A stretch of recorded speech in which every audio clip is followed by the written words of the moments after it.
नमस्कार मित्रांनो, मला लहान गोळी का दिली, मला मोठी गोळी का दिली, मलाच इन्सुलिन का दिलं, माझं वजन का कमी झालं, माझं वजन का वाढलं, डायबिटीस तर सगळ्यांचा सारखाच असतो, मग सगळ्यांना उपचार सारखा का नाही, अशा अनेक प्रश्नांची गर्दी आपल्या मनामध्ये होत असते.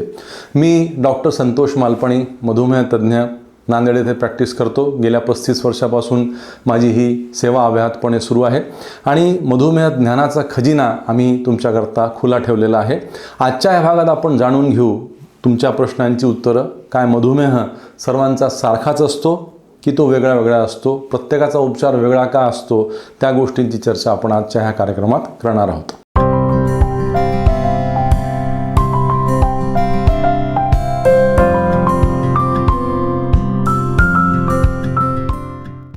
मधुमेहाचा उपचार चांगला होण्याकरता डॉक्टर आणि पेशंट दोघांना आपण ह्या आजाराच्या मुळाशी जाणं आवश्यक आहे.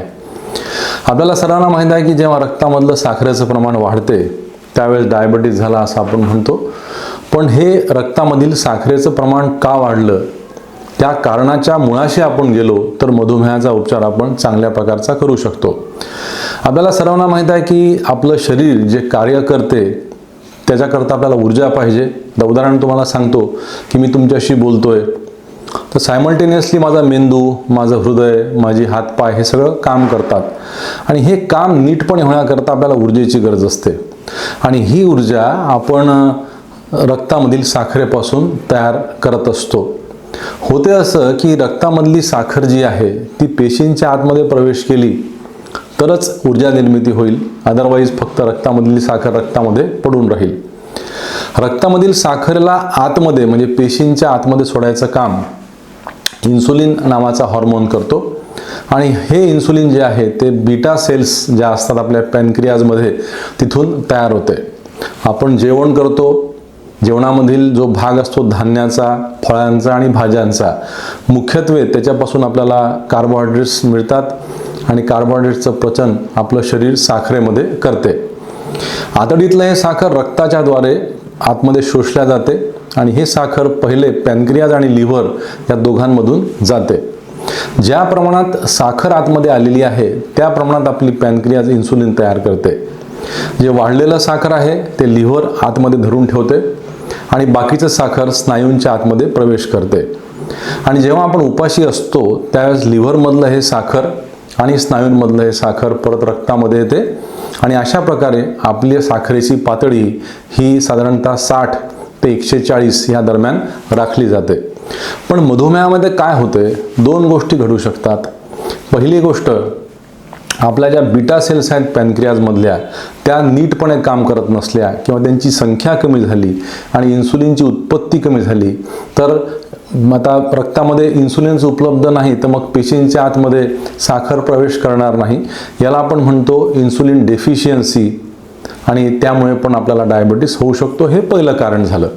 दुसरं कारण आहे की इन्सुलिन चांगलं तयार होते परंतु ते पेशींच्या आवरणांवरती चांगलं काम करत नाही, इन्सुलिनची गेट उघडू शकत नाही आणि मग हे साखर आतमध्ये प्रवेश करणार नाही.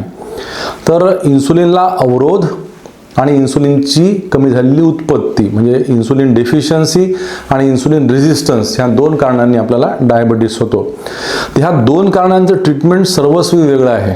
आता काही लोक मला विचारतात की डॉक्टर तुम्ही अमुक पेशंटला इन्सुलिन का दिलं, अमुक पेशंटला गोळ्याच का दिल्या, त्या पेशंटला इतकी मोठी गोळी का दिली, मला लहान गोळी का दिली. तर यामागचं कारण असते की त्या पेशंटच्या शरीरामध्ये कोणती घडामोड झाली जेणेकरून त्याला डायबिटीस झाला, त्याच्या मुळाशी जाऊन आपल्याला उपचार करावा लागतो आणि मग आपण त्या उपचारांचं नियोजन करत असतो.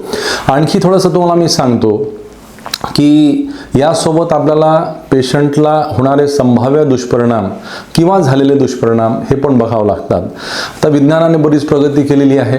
आपल्याला माहीत आहे की समजा शुगर कंट्रोल नसेल तर शरीरातल्या प्रत्येक अवयवावरती मधुमेहाचा वाईट परिणाम होतो आणि डायबिटीस हा आजार काही एकटा येत नाही, त्याला 2-4 सोबत भाऊबंद पण असतात. म्हणजे वाढलेलं वजन, त्यानंतर ब्लड प्रेशर, कोलेस्ट्रॉल, लिव्हरमध्ये साठलेली चरबी, पॅनक्रियाजमध्ये साठलेली चरबी, पोटाचा वाढलेला वगैरे अनेक गोष्टी डायबिटीजसोबत असतात आणि ह्या सर्वांना पण आम्हाला विचारात घेऊन त्या पेशंटचं ट्रीटमेंट द्यावं लागतंय. मधुमेहाची व्याख्या जशी उपाशीपोटी 100पेक्षा कमी याच्यावर गेलं की डायबिटीज झाला, जेवणानंतर 140पेक्षा कमी याच्यावरती गेला तर डायबिटीज झाला असं आपण म्हणतो.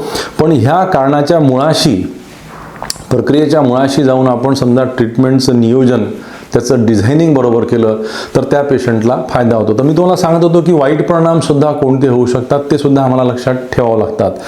काही लोक लठ्ठ असतात, त्या लोकांना असोसिएटेड वजन सुद्धा कमी करावं लागते डायबिटीज सोबत आणि मग त्या लोकांच्या गोळ्या, त्या लोकांचं डाएट, त्या लोकांचा व्यायाम हा आपण तसा ठरवतो. एखादा एकदम रोड माणूस समजा आमच्याकडे आला आणि शुगरचं प्रमाण फार जास्त असेल तर आमच्या डोक्यात असते की याचं वजन आणखी आपल्याला कमी करायचं नाही आणि मग त्या प्रकारे आपण ट्रीटमेंटचं नियोजन करत असतो.